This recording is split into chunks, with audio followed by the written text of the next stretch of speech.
హైదరాబాద్ ఒకప్పుడు inner ring road, ఇప్పుడు outer ring road. So outer ring road లోపు మీరు 150 స్క్వేర్ యార్డ్స్లో ఒక ఇల్లు తీసుకోవాలన్నా కానీ కూడా ఒక గ్రౌండ్ ఫ్లోర్ హౌస్ మీరు కన్స్ట్రక్షన్ చేసి ఒక మంచి కాలనీలో ఉండాలన్నా కూడా మినిమం 1 crore ఉందండి.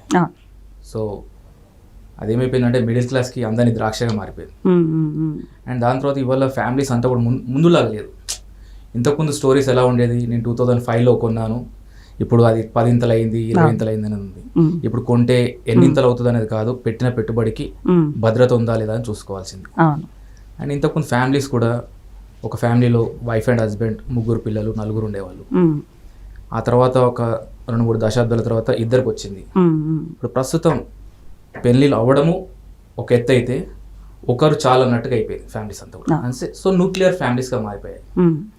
సో మీరు ఎక్కడ ఇన్వెస్ట్మెంట్ చేయాలన్నా కానీ కూడా లైఫ్ లాంగ్ ఈఎంఐ పెట్టుకోవాల్సిందే. సో ఇండిపెండెంట్ హౌస్ బాగానే ఉంటుంది. సో అలా అనేసి 100 స్క్వేర్ యార్డ్స్ లోపు అనుకోండి, దానికి తగిన గుర్తింపు ఉండదు. And at the same time ఏంటంటే రిటర్న్స్ కూడా అంతగా ఉండదు. సో 80,000 అనేసరికి 80 లక్షలు కేవలం మనకు ల్యాండ్ కాస్ట్కి వెళ్ళిపోతుంది. సో ఇవన్నిటి దృష్ట్యా ఆలోచించిన తర్వాత ఏంటంటే నాకు కొద్దిపాటి అవగాహనతో మాట్లాడుతున్నటువంటి విషయం ఏంటంటే అండి, ఇప్పుడు